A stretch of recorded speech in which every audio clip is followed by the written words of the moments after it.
Hey everyone, what's going on? I asked that rhetorically. I'm going to demonstrate the ways in which the leaf litter that comes down can be a form of art for your yard. You don't have to put it in black trash bags. You can use paper bags that are biodegradable, that don't require petroleum and don't contribute to the pollution epidemic, whether it's the plastic pollution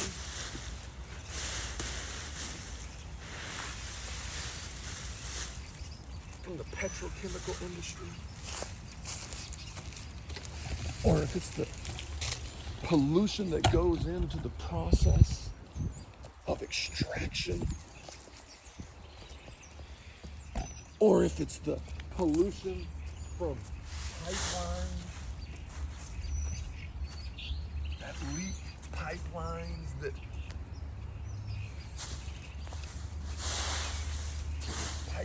are tapped by those who are desperate. See, that's what the homeless in Nigeria do. That's what the destitute do around the world. They find whatever resources they can, and they are willing to compromise a few hectares from the spill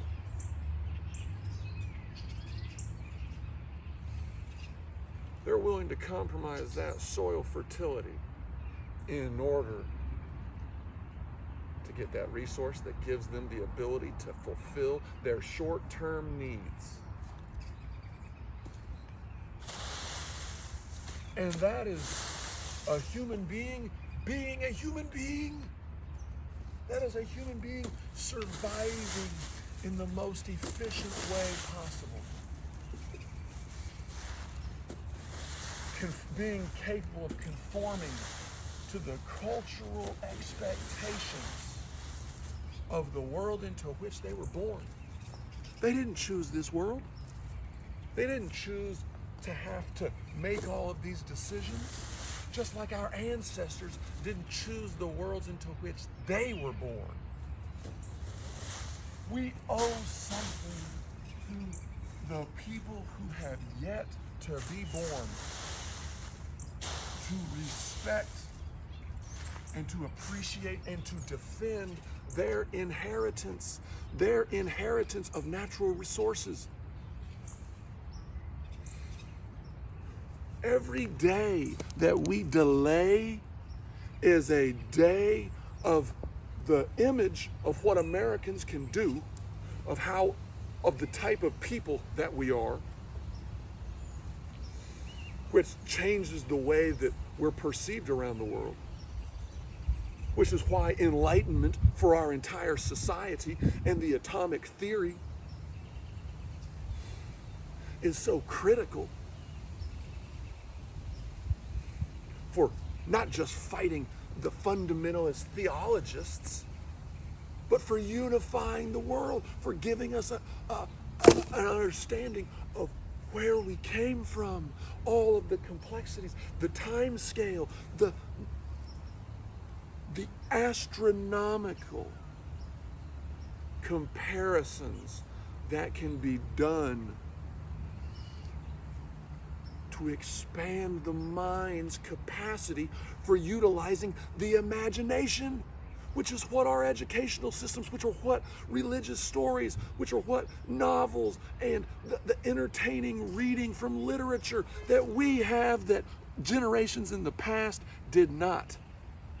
But we don't have a foundational way of achieving clarity of understanding.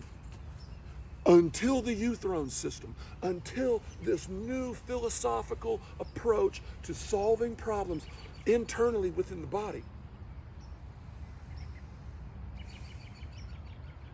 And then through controlled contemplative choreography, the body, the mind is what controls how the body feels and moves. And the way that the body feels and moves tells the mind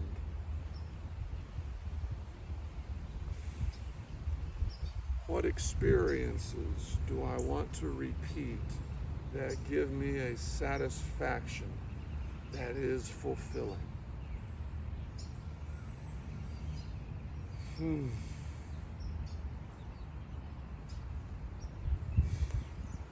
That is where your freedom comes from, because you are most endogenously motivated. And inevitably, when you are endogenously motivated, you will become more like me. You will want to teach. You will want to reach the rest of humanity. And you will start to do things that are out of the ordinary. Things that make you distinct.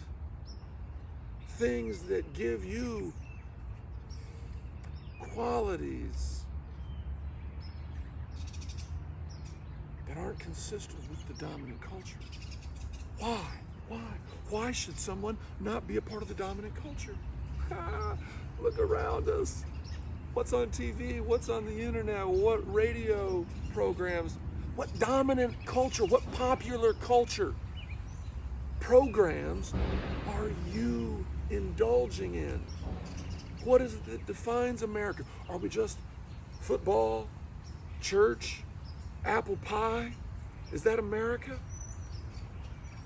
Are we not free enterprise? Are we not all about stimulating and releasing human creativity? Because it's in creativity, it's in the future. This is why entrepreneurship is such a powerful component to a dynamic society,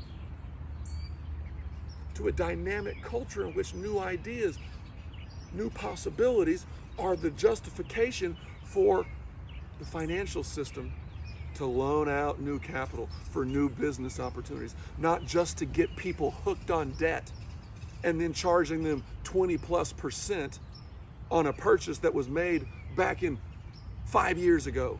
Still, that's taking advantage of their desperation. Is 15% not good enough?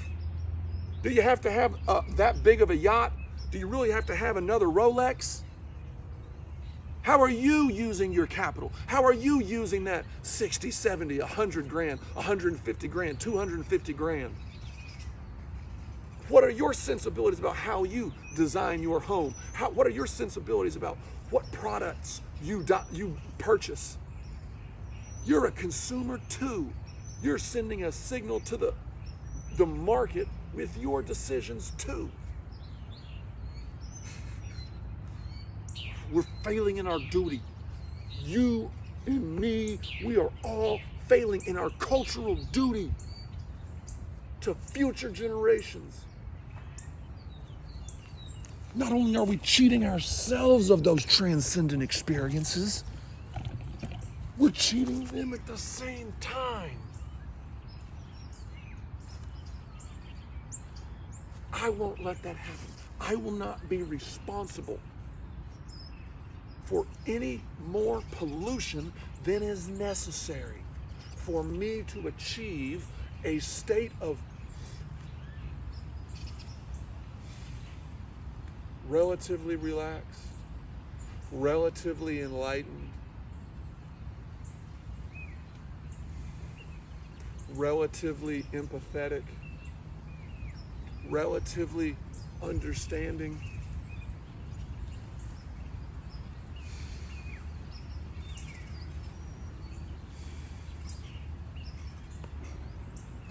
And that, when coupled with a generalistically optimized usage of all of this technology that we have for reaching people. We've got a giant stadium. Why aren't we paying professors to give classes there? Why aren't we paying the people to go there and to get more educated? One day a week, show up at the stadium.